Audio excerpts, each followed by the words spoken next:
But tonight I would like to examine something which, coming up to Pesach, is very important. That's the idea of freedom, in particular, the value of freedom. I hope I can make the question clear and not be misrepresented as thinking or asking or saying something that I'm not saying.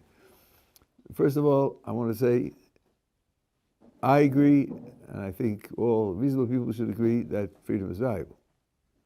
Maybe even freedom is very valuable. So whatever question we investigate tonight, and whatever conclusion we arrive at, nothing is going to touch the idea that freedom is very valuable. Now, in order to ask my question, thank you very much. In order to ask my question, I have to acquaint you with two different types of freedom, and then with two different ways to ask the question. And when we do that, we'll be able to finally formulate the question.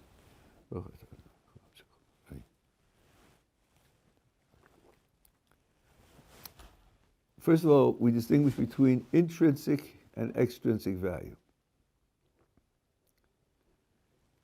Intrinsic means the thing is valuable for itself. Extrinsic means it's a means to something else of value. And then that gives you three possibilities. A thing could have only intrinsic value, it could have only extrinsic value, and it could have both. So let me give you an illustration.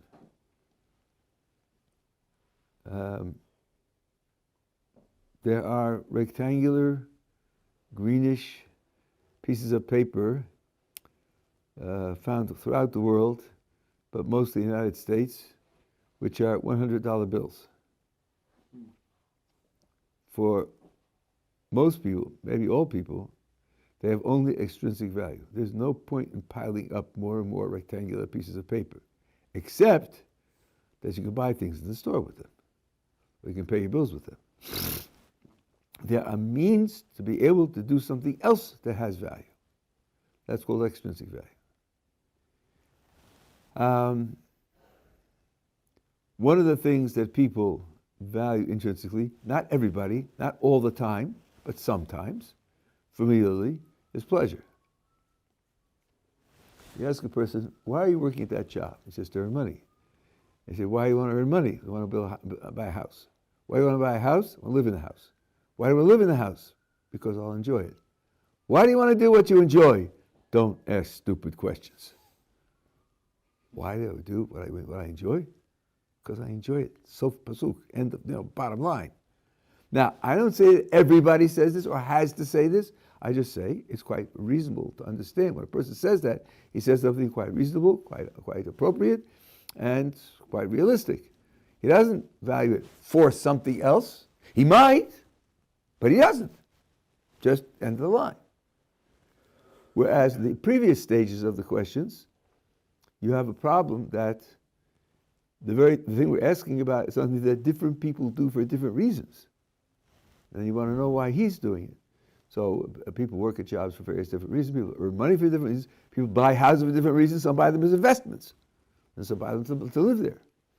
When you get to the point where he says, I'm doing it because I'll enjoy it, and you ask, why do you want to enjoy it? One appropriate response to your question is a dumb question. Enjoyment is something you do things for. I want to point out, this is very common, what I'm telling you now. But some people make the mistake of thinking, aha, so the only thing that's really intrinsically valuable is enjoyment. That's not true. That's not true. For the very same reasoning, if you see me handing somebody $500, you say, why are you doing that? I say, well, I borrowed $500 from him and I'm paying it back. And he says, why do you pay back your debts? I said, because when you borrow money, you owe money to the person that you borrowed it with, and when you owe money, you have an obligation to pay it back, so I'm paying it back. Well, why do you do what you're obligated to do? Don't ask stupid questions. For me, that's an appropriate response. I do what I'm obligated to do because I'm obligated to do it. Not for the sake of something else, having a quiet conscience, sleeping well at night, gaining a good reputation. No. If I undertake an obligation, then I fulfill that obligation for the sake of fulfilling the obligation. So Enjoyment can be an intrinsic value. Fulfilling obligations can be an intrinsic value. If we need to go there, living up to a certain personal ideal can be an intrinsic value. There are various different intrinsic values. So you now have examples of things that have extrinsic value, things that have intrinsic value. And now let us suppose that I'm engaged in a university course studying the symphony. And I'm listening to Mozart's Jupiter Symphony because next week I'm going to have an exam on the symphony. But I also happen to enjoy the symphony. They ask me, why are you doing what you're doing? Well, first of all, I enjoy the symphony. And second of all, I'm investing in getting a better mark next week. So here, listening to the symphony has both intrinsic value and extrinsic value. That's the explanation of these two concepts with the three categories. You have a question? Yeah. So in the case of the guy with the job and the money and the house, blah, blah, so everything leading up to pleasure is extrinsically valuable, and the pleasure is the only thing in that whole thing that's intrinsically valuable. Yes, for him. For him. Right. That's right. That's right. So now the second point that I want to make is this: when we talk about the value of things, you could possibly mean it in two different ways. You could mean it as a kind of philosophical investigation. What value do things have? And that investigation theoretically could lead you to the types of value that I was talking about, or could lead you to the conclusion that no value is real at all, that values have no reality whatsoever, they're only just a fiction, a mistake in the way we think about the world. That would be, phrase it, a philosophical question. The other way to ask it is psychologically. What is it for you? When you're going after X, why are you going after it? There, I think, as a psychological question, is very realistic. And when you take into account the fact that the human brain is finite, so there's got to be a stopping point to this somewhere. You can't say I'm going after A for the sake of B, B for the sake of C forever, because then there will be no final reason that's motivating you. You can't go around in a circle. We've spoken about this. So the idea then is that things that have extrinsic value lead to something which has intrinsic value. And people can have various different intrinsic values. So I mean the question that I'm going to ask in psychological terms. I'm not doing the philosophical job tonight. I'm doing a psychological job tonight, which means that when I argue for one position or another, I'm really arguing about what you think, about what you mean, about what you're doing, which means that any argument that I present, you have the option to say, sorry, that doesn't describe me. I'm different.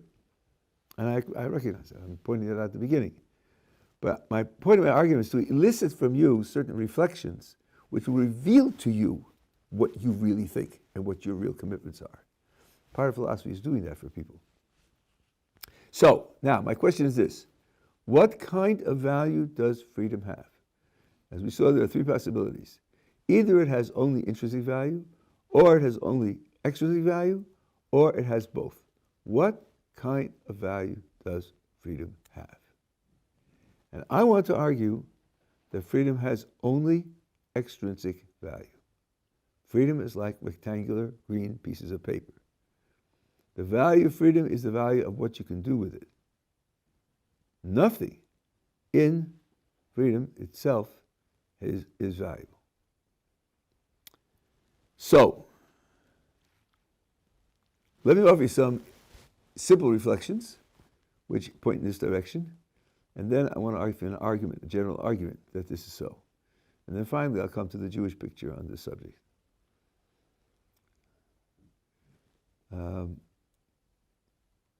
Up until Obama's presidency for 50 years, there was a law in the United States which forbade United States citizens from visiting Cuba.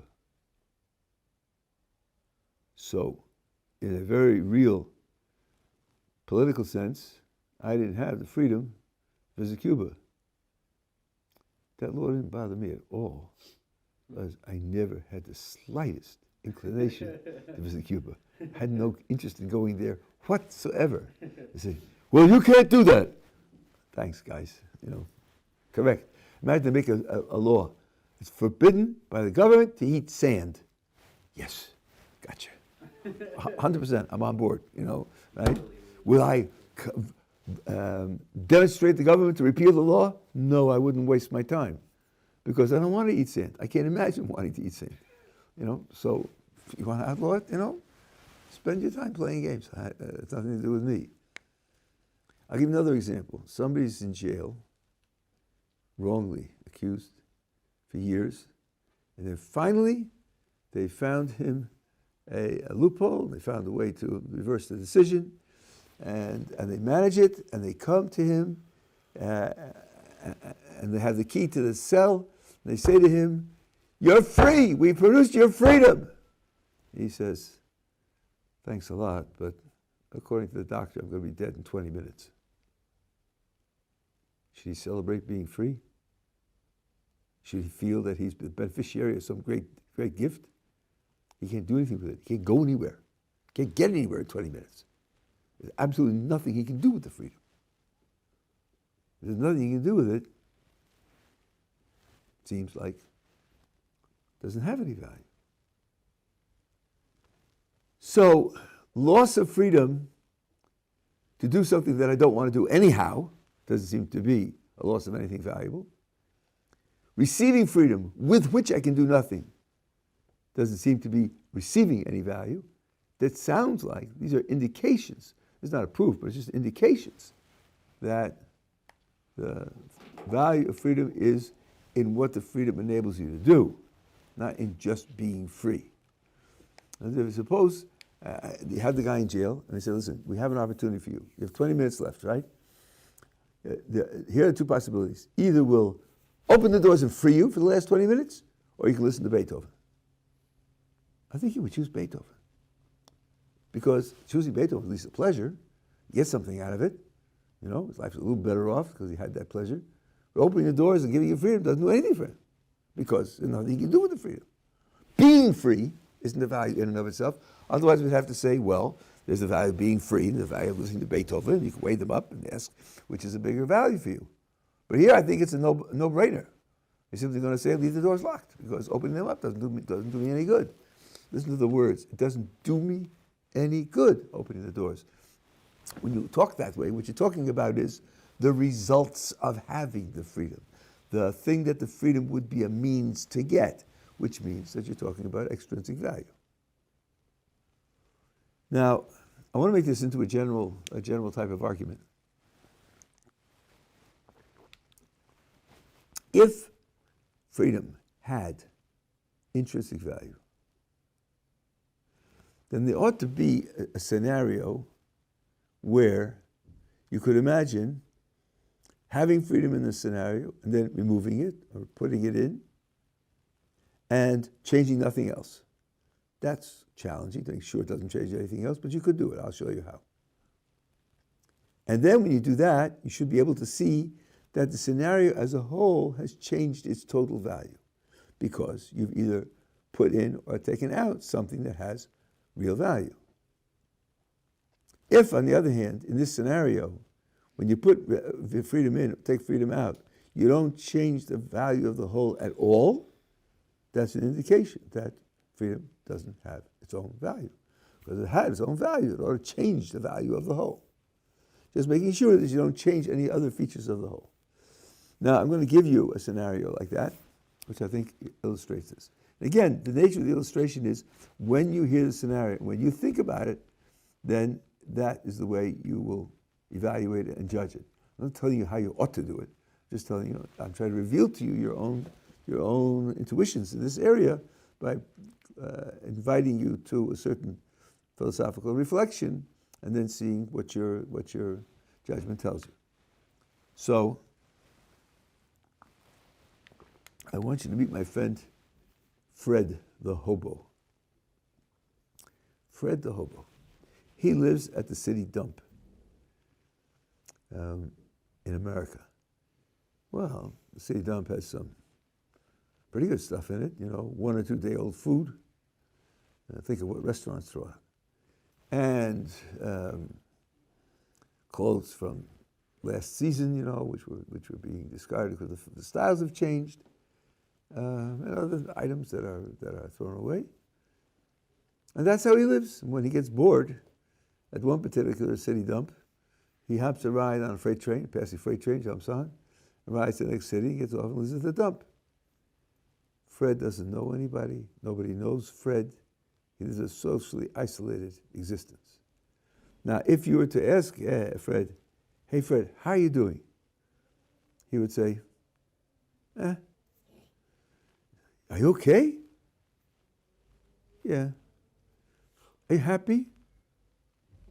Not particularly. Are you unhappy? Not particularly. My life is just blah. Just blah. I get by. I'm not starving. Stuff isn't the best. I live. I'm okay. But, nothing special. From dump to dump, city to city, that's Fred. Now, the clever, sophisticated kidnappers have been observing Fred. And they say, he can't be genuine. He must be an eccentric billionaire who is just pretending to be a hobo. And if we kidnap him and send SMSs all over the place, we'll find out who's responsible for him, and we'll ransom him for a sizable amount of money. So these poor, benighted kidnappers kidnap Fred, and they take him to the hut in the woods. The hut in the woods. And they lock him up there. They start sending SMSs to wealthy people, so on and so on. In the meantime, he's locked up in there. And they feed him twice a day on their leftovers from yesterday, the leftovers from the day before. And as the weather changes, they bring him some of their discarded clothing. And he's there. A month, 2 months. If we interview Fred in the hut, say, Fred, how's your life? He says, happy, not particularly. Unhappy, not particularly. Fred, are you homesick for the dump? Are you waiting for the day you can go back to the dump? And he says, not really. I have food here that's 1 or 2 days old, just like at the dump. And I get the clothes that I need, just like at the dump. Does the boredom of being in one place bother me? Not yet, anyway. No. I could stay at a dump in a city for 6 months or a year. I've only been here for 2 months. But he's not free. He's locked up. He can't move around at freedom, at will. Is George, previous example is George. Is Fred worse off now? Is his condition worse? What I'm doing is describing a case where you have 2 scenarios, one with freedom, one without freedom, and everything else is being held the same. Seems to me that he's not any worse off. Ad kedei kach, if I imagine they're collecting money for Fred's freedom, the fund for Fred's freedom. They come to me and say, listen, we need exactly $2.50 to finish the fund, and he'll go free. And at that moment, a child falls from a bicycle and skins his knee and is crying. And I know that an ice cream cone will assuage his pain and his unhappiness. And the ice cream cone costs $2.50. So now, I have 2 choices. I can use the $2.50 to help the crying child, or I can use the $2.50 to finally purchase George's freedom. I think I would give it to the child. Because I think if I gave it the ice cream cone to the child, he would be happier and less in pain and somewhat distracted from pain which is hurting him. Whereas if I invest the $2.50 in George's freedom, I haven't accomplished anything. I haven't made the world into a better place in any way, shape, or form. Now, before you bombard me with your obvious counterexamples, let me warn you that what's going on 9 times out of 10 with the counterexamples that people propose is the following fallacy. They say, but look, if he were free, maybe he'd meet somebody. Or if he were free, maybe he'd come across something and write a poem, become a poet. Or if he were free, he would do X, Y, Z. Right? And you're depriving him of that. That suggestion confirms my conclusion. It's not a suggestion which challenges my conclusion. It confirms my conclusion. Why? Because the name of the game is to create a circumstance in which the freedom has no extrinsic value, so as to be able to test whether it has any intrinsic value. That's why I created a situation in which being free won't do anything for George. You say, oh, you're being very superficial. You're looking at it deeply. It will do things for George. That just changes the case into one where the freedom has some extrinsic value I overlooked. But what's my proposition? My proposition is that all freedom, the whole value the freedom has is only extrinsic. And by your inventing an extrinsic value for the freedom, you're confirming my conclusion. You're not challenging it, you're confirming it. What you would have to show is that in the case that I just described, don't change my case, where his being freed does nothing to his quality of life, nor to anyone else's quality of life, and yet argue that the world is better off with him free rather than locked up. And I find that a very, very challenging requirement. Yeah. Would saying that the value of being able to choose where to go is a value in itself, where she doesn't have a choice? Does that still keep freedom as an extrinsic value? Or but isn't because I think not. I think my argument is not, because freedom itself is the choice to be able to do what you want with your space and with your location. And I mean, like if I were in like well, I was supposed to say to do what you want as opposed to what you don't want, right? Yes. Okay, that's an extrinsic value. There's A and B in front of me. I want A, I don't want B, and now, because I have freedom of choice, I get A, the one that I want. So having freedom of choice gets me A, which is what I want. And A is the valuable thing. That's why my freedom of choice is valuable, because it gets me A. Not because the freedom of choice itself is valuable. I'm using your words. What you're doing is you're giving an extrinsic value that that freedom has. Right, because you're saying it only clicks in once you stop wanting B and start wanting A. That's when freedom clicks in as valuable, right? Yeah, I was going to say that also. Say, suppose you have two meals in front of you, which are identical, and you can only have one. Now there are two scenarios. One is that they dictate to you to take one of them, and the other is you can choose either one you want. But they're absolutely identical. Would you pay money for the right to make the choice? If you know they're identical? Yes. No. Of course not, because making the choice won't make your life any better. Well, I wouldn't pay money for it, but it's still. Well, I would still rather be able to choose. Then you pay money for it. If you really value to pay for it. But not, I wouldn't. That preference that I want to choose isn't valuable enough to me to pay money. So I would still rather. There's a decision theory that was in the 30s. That was the test. You're not willing to pay 10 cents for it. It's not valuable. This money has because less and less value. You can get down to very, very slim value of money, and if you're not willing to pay 10 cents for it, it's not really valuable. Yeah. I'm changing this case because Fred depresses me. So okay. I'll start off. Let's take a situation with the obligation, where if you tell me, listen, we'll say for me, someone goes up to me and says, listen, every time you break an obligation, there's going to be no consequences for you whatsoever. Other people, there's consequences, but for you, no big deal. You want to keep your obligations because really that's just a token of your desire to not have bad consequences come after you, and so that's an instinct you have. And they tell me, so don't worry about it. I'm taking away from you.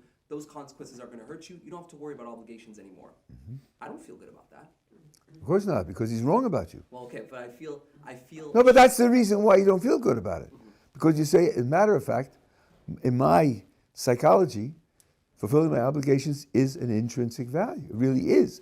You claim it isn't, and you claim that it's an illusion. You can have your claims, sleep well.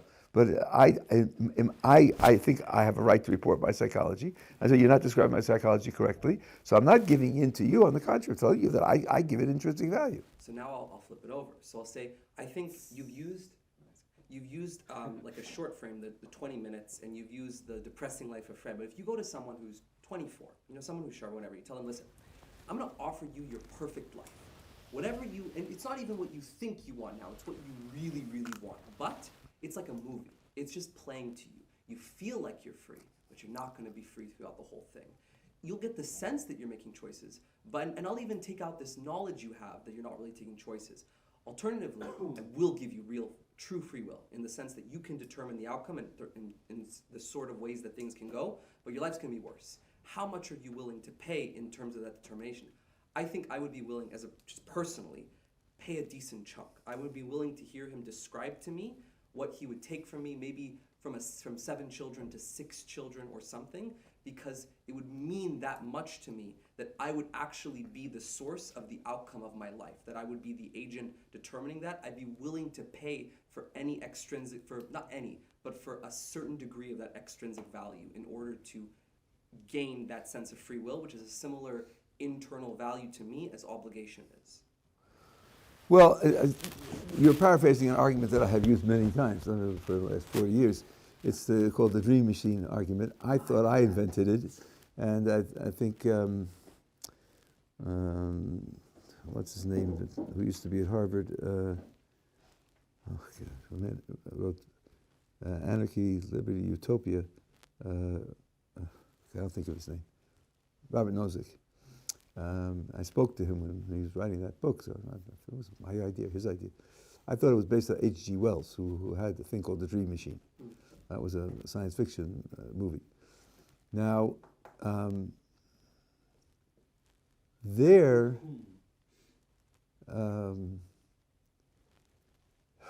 trying to picture now the way I used to use it and the way you're using it. I think there's a difference. And also, I think the outcome is a different outcome. I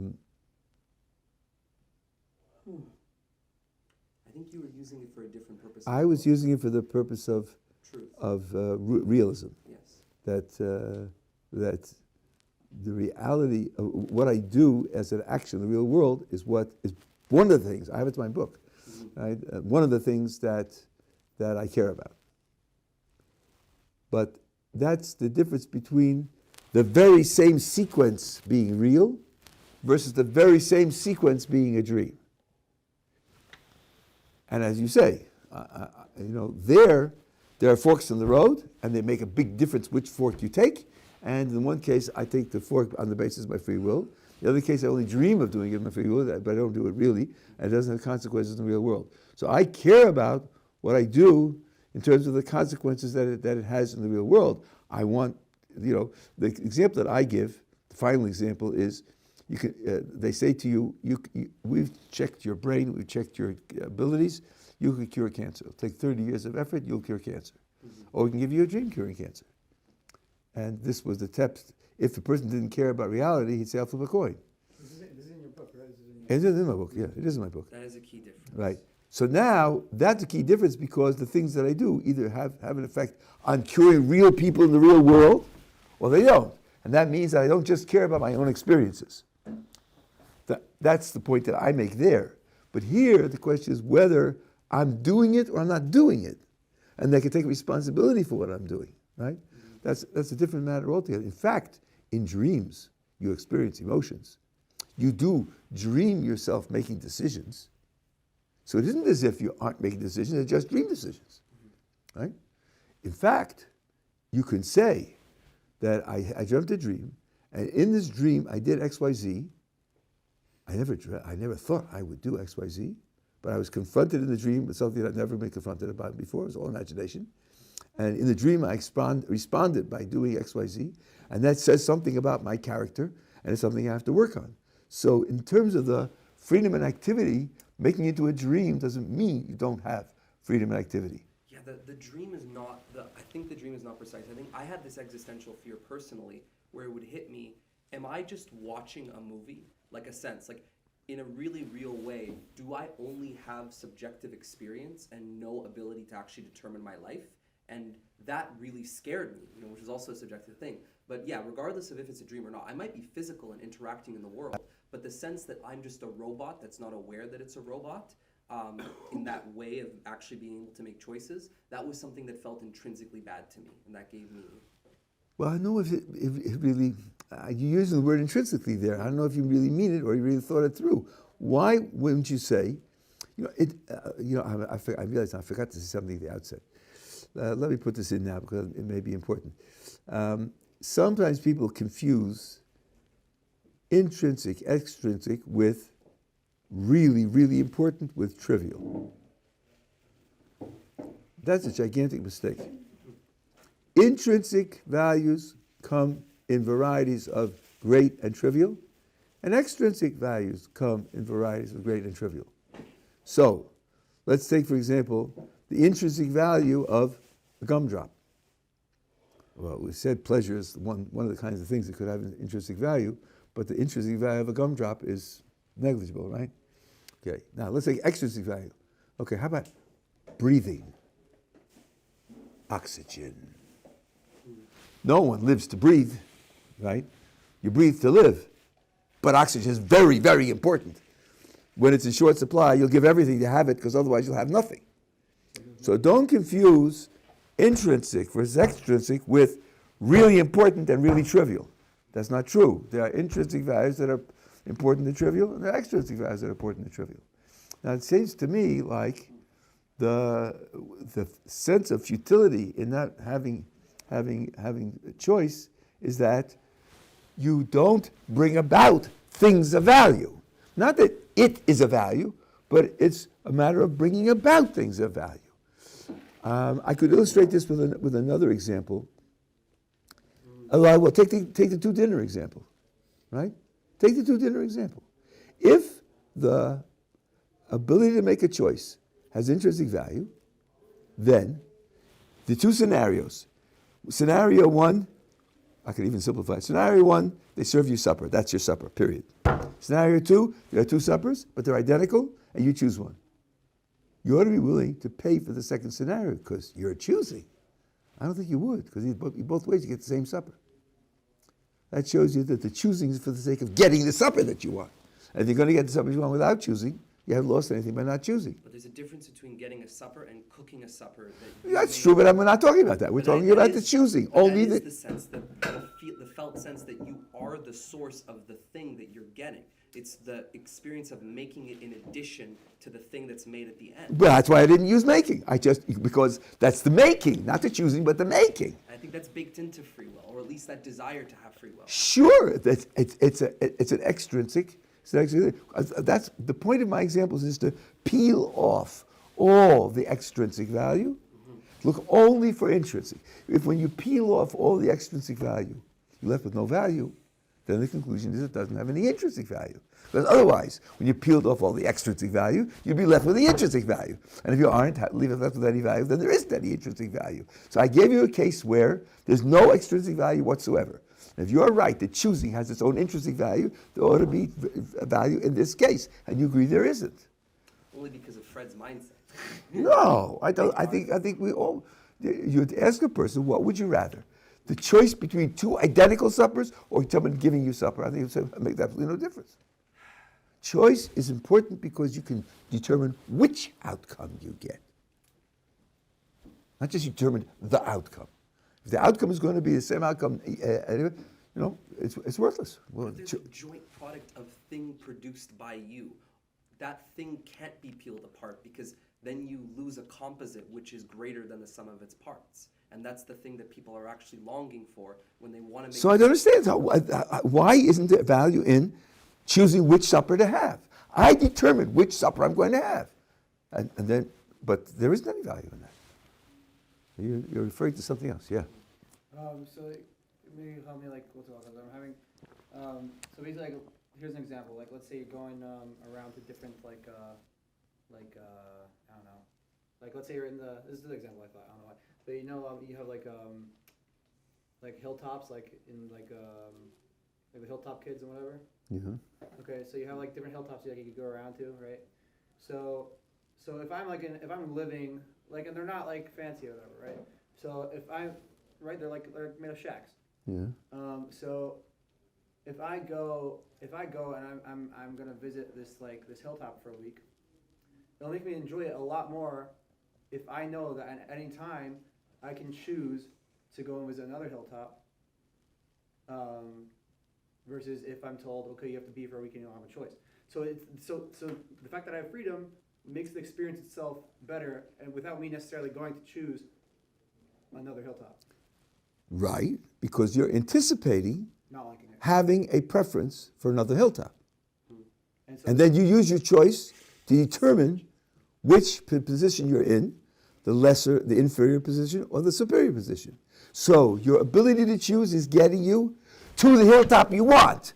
So the ability to choose is has the extrinsic value of getting you to the right hilltop. The thing of real value is being at the right hilltop, and the choosing gets you to the right hilltop, which means it has extrinsic value. That's my position.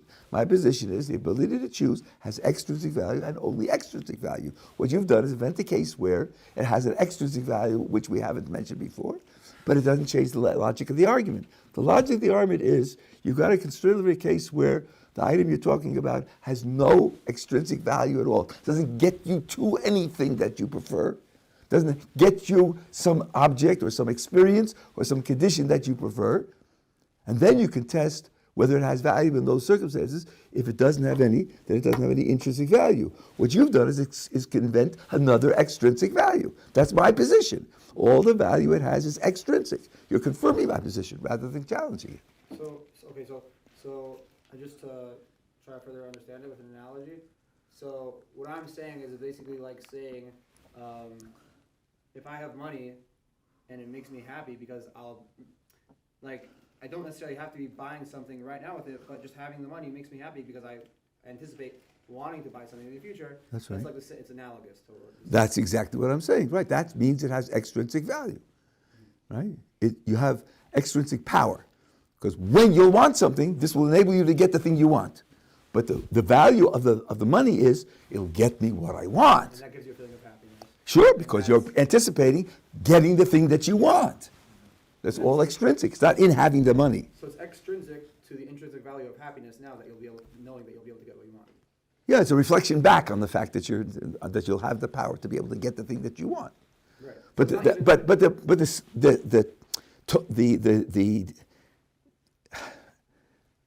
I'm thinking of the Hebrew words. The way in which the value comes into existence is money will get me what I want. That's the starting point. And now, having the money to get what I want, so now I have the comfort of knowing that when I will want something, this money will get me what I want. It's all built on the extrinsic value of money. So isn't the real intrinsic value over there is the comfort in knowing? It's not getting the thing that you want. It's not being able to in the future get what you Well, want. that's where the comfort comes from. Right. The comfort comes from knowing that you will be able to get what you want. Right. Right? If you were guaranteed that you wouldn't want anything, you'd throw the money away. Right? It's only anticipated that you might want to get something.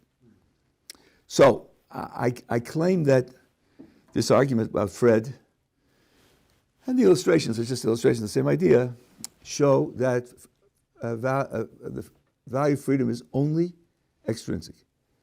Being free has no intrinsic value. Now, why is this important? And again, I'm talking psychologically now, not philosophically. That's the way people value freedom. Because that is certainly the Torah's position. And if I didn't give you a philosophical introduction, if I just announced it as the Torah's position, I think people would be scandalized and would feel that, well, then the Torah's position is certainly out of whack, and it's certainly because they identify intrinsic with really, really valuable, very importantly valuable, and they identify extrinsic with trivial and not really important, which, as I said 2 minutes ago, is dumb, because oxygen is very, very important, although it's only extrinsic. When I tell you that that's the Torah's position, at least you won't rebel against it, with a knee-jerk kind of, that's dumb rebellion. There's serious philosophical reasoning to base that idea in.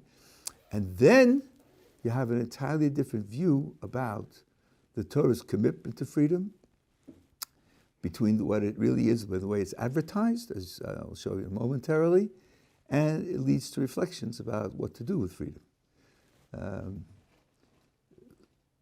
In liberal Jewish circles, Hanukkah and Pesach are advertised as Jewish anticipations of universal human freedom, universal human rights, because we celebrate two holidays which our freedom was achieved by divine intervention, and they say, well, that shows what the Jewish God values, and that shows the value of Judaism, and so forth and so on. Because they think of freedom as valuable, either they don't think it through at all, or they mistakenly think that it has intrinsic value, and therefore they see Judaism in that light. But in terms of Jewish sources, that's dreadfully naive. The only time in all of human history that God and the word intervened is not being used metaphysically now, intervened in order to relieve slaves of their freedom was once in Jewish history. That's a pretty thin record to base the idea that the Jewish God is interested in universal human freedom. Number two, it certainly wasn't the kind of universal freedom that people are talking about today. You tell the freed slaves from Egypt who are now in the wilderness with the tabernacles and so on, that you want to worship Baal, or you want to worship the sun or the Nile. Not on the program. Sorry. You insist on it, you'll be dead. This is not you can do as you please, and you build yourself up like Isaiah Berlin, you express your essential humanity, making your own decisions. No. As we say in the paragraph with which we mention the exodus from Egypt twice a day, I'm Hashem, your God, took you out of the land of Egypt to be your God. That's why I took you out. The freedom has its value only because it will be used to commit yourself to the creator of the universe and to live the kind of life that he wants you to live. Otherwise, the freedom isn't valuable. That's why he says, I took you out to be your God. That's why I took you out. If I wasn't investing in that, I wouldn't do it. I don't care whether you're free or slave. It doesn't matter to me. Freedom as opposed to slavery isn't an intrinsic difference. This is the same mistake that people made according to Josephus at Masada, where they said we're committing suicide because if we're going to be Roman captives and Roman slaves, life is not worth living. Sorry. When they went off to Babylon, nobody committed suicide because the Babylonians controlled their fate and controlled their geography. You serve God under these conditions. You serve God with whatever means that you have. Freedom is not something that's of intrinsic value. And this means two things. You're taking a chance. You came in 2 minutes ago. Taking a chance. I'm just warning you. You're going to ask a question. It could maybe something we covered in the last 45 minutes when you weren't here. The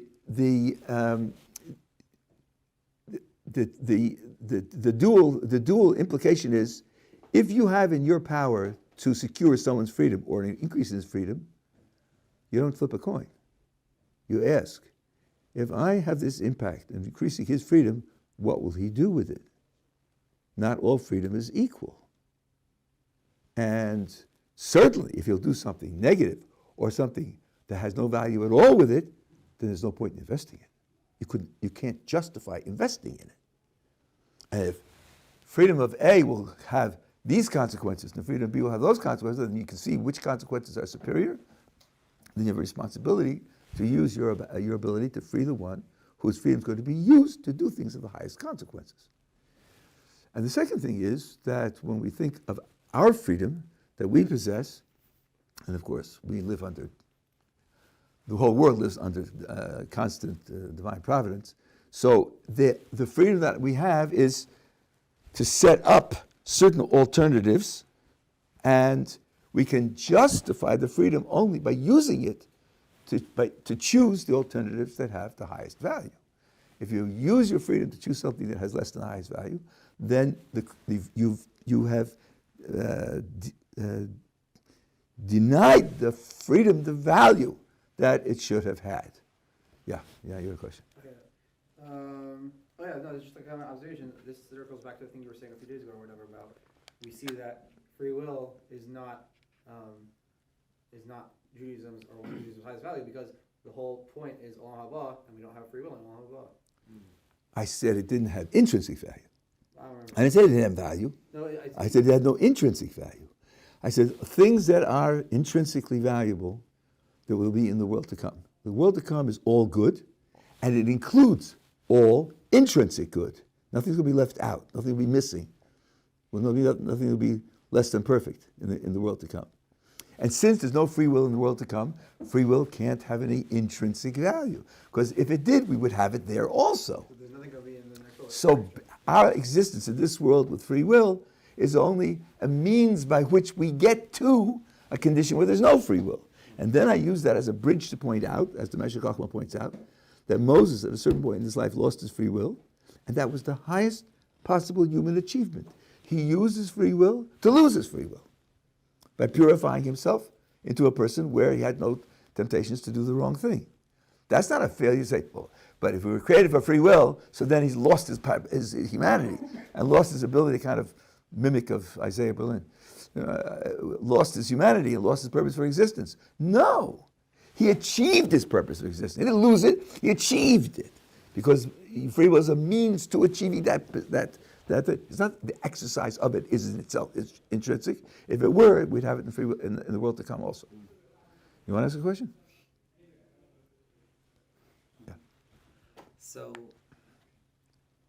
in the case where you have a situation where free will is used as just a means, then why even throw it into the system to begin with? You could just give Moshe his full capacity, to be a perfect servant right off the bat. You don't need people to be able to have to take the road to it. You could just give them the product of it or simulate the road for them that it takes to get to those points that you want them to be, those actual goods. Unless it's the case that those end goal goods are colored by, in some sense, by the journey it took to get there, by the quality of choosing into them. There has to be a piece of the process that you can't peel off. That's a portion of the end. Otherwise, you just have the end. Well, your logic is almost perfect, and your vocabulary was almost perfect. You just put in a couple of words at the end, which I think muddied the waters. You are right that the free choice has to, as you started up by saying, color the end. Yes, it does have to color the end. It makes the end a different kind of end. That's true. But if A makes B a different kind of end, then A has extrinsic value in what it does for B. Because if A wouldn't do that for B, then it wouldn't have value. It's, again, extrinsic. You're saying, when I make a free choice and achieve X, it's a different X. That's quite right. It is a different X. That doesn't make the choice intrinsic. You'd have to say, when I make the choice, an X doesn't happen. But I made the choice. And making the choice is the intrinsic value. That you don't have. You're talking about the consequences of making the choice. The Ramchal talks about the second chapter of the Terech Hashem in detail. We spoke about it in different contexts. To be like God, the goods that you have must be yours. To be yours, you must have achieved them yourself. They must be traceable to you rather than something else. So the goods that you have, meaning your good qualities and so forth and so on, have to be your achievement. So your doing it makes the goods your achievement. But that's an effect it has on something else. Right? The values are in the process, the values in the product. And that makes it extrinsic. This, I think, is totally acceptable. Not that you need that, or anyone does. But I would say it would be interesting if that coloring at the end bears like a family resemblance in a way to the choice at every step of the process, right? So there's a sense that the coloring isn't just an effect like, oh, I mixed some chemicals and then I got this unique reaction, this third thing, and it's very unrelated to the chemicals I started out to begin with, seemingly.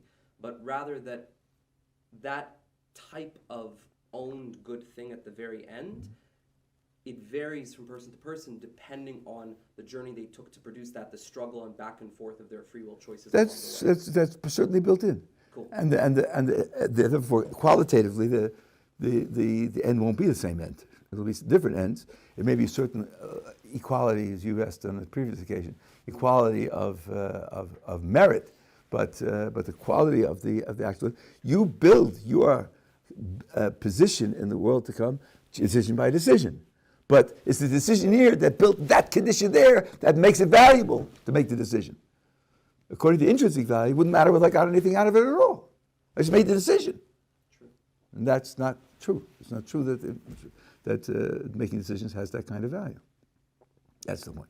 It seems to be a slippery point because when I explain it, I do it straight, direct, as you saw, with definitions, and inevitably people are tempted to change the case and invent some extrinsic value that it has and say, see, this shows that it has value, and not realize that it shows that it has value of the kind that I say it should have, namely extrinsic. And what we were testing is to see whether it has intrinsic value.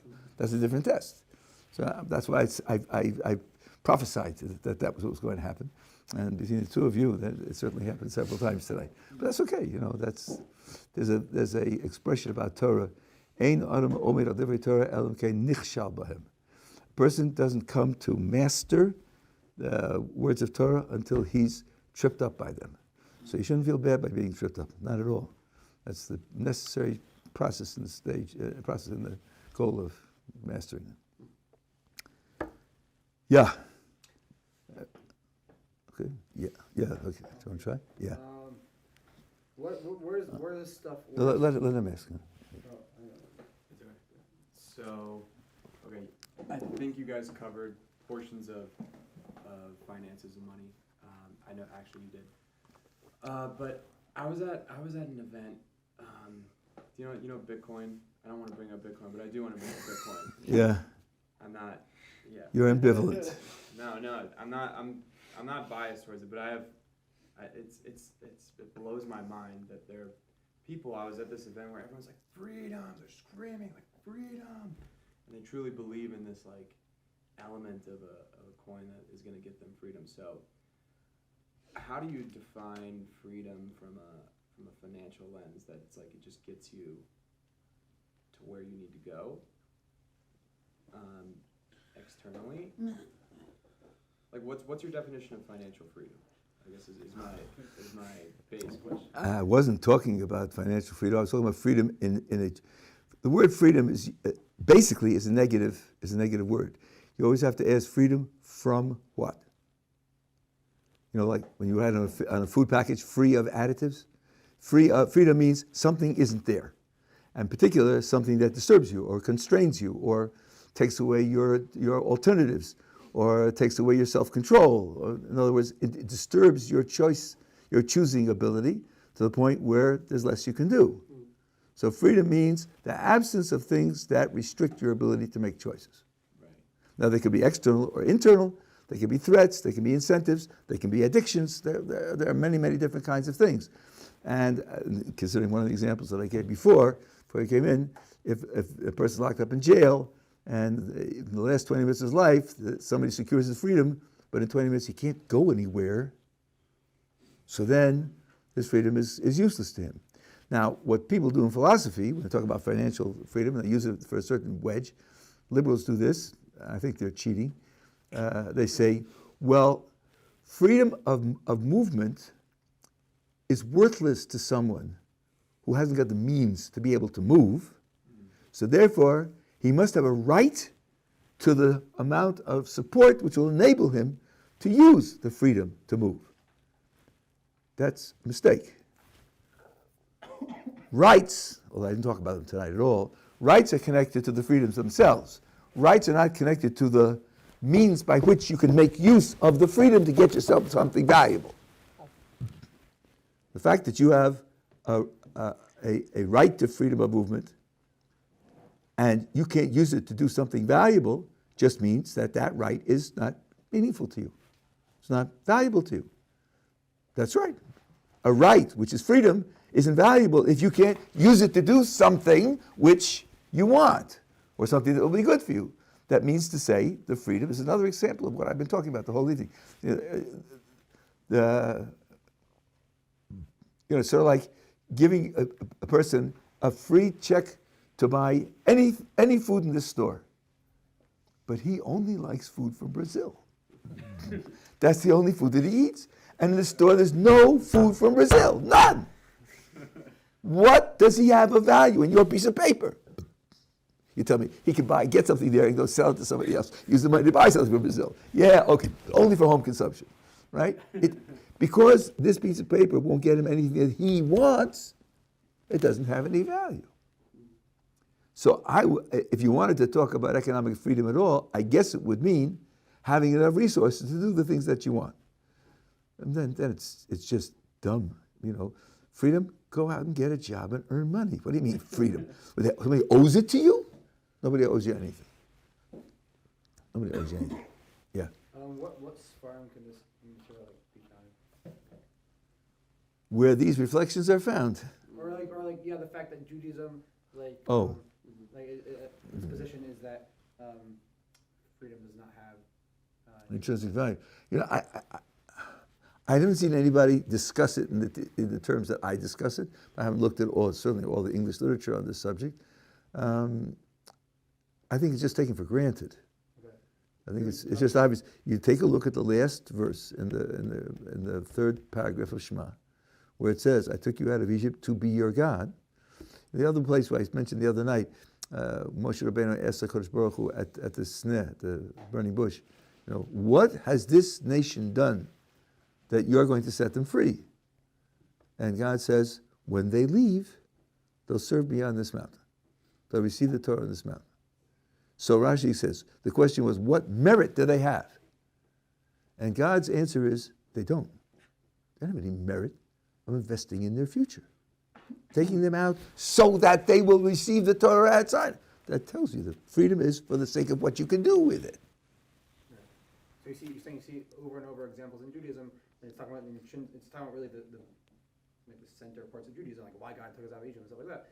And you see that's proving that it's just it's not freedom. It's so different from I keep quoting Sir Isaiah Berlin, 4 Essays on Liberty. Second edition is a long introduction to the essays, and he says there that the ability to make your own choices is what makes you human. And when you restrict someone's ability to make choices, you deny his essential humanity. And he describes it as if this is like an infinite good. There's nothing better than that, because without that, you're not really human anymore, right? We don't start there. We don't start there. Interestingly, there's a section which I didn't do tonight, but we start with obligations. Obligations determine what are the good things to do. You use your freedom to do these things because these things are good things to do. It's not good to choose them, it's good to do them. And you're given the ability to choose so you can do them. The choosing produces the doing, and the doing is what's good. Yeah. But in the case of, he's saying that freedom is what makes us human, without saying that therefore it's an intrinsic value. Can't you say that he's right in a sense? Because if here on earth, are you going to say we're still human when we're in all Hobo? No. Well, yes and no. It depends on where you start from. He starts from the human being, and the definition of freedom is part of his essence. We start from the God, and we start from the fact that God set up the world for certain things to happen, and those are expressed in the mitzvos. And then our freedom enables us to do those things that are supposed to happen. So then freedom comes in as very important, like oxygen is important. Oxygen is very important, but it's important as a means, not as an end. And he's saying it's important as an end. And that's right. And for him it's important. That's exactly right. It's important as an end. Okay.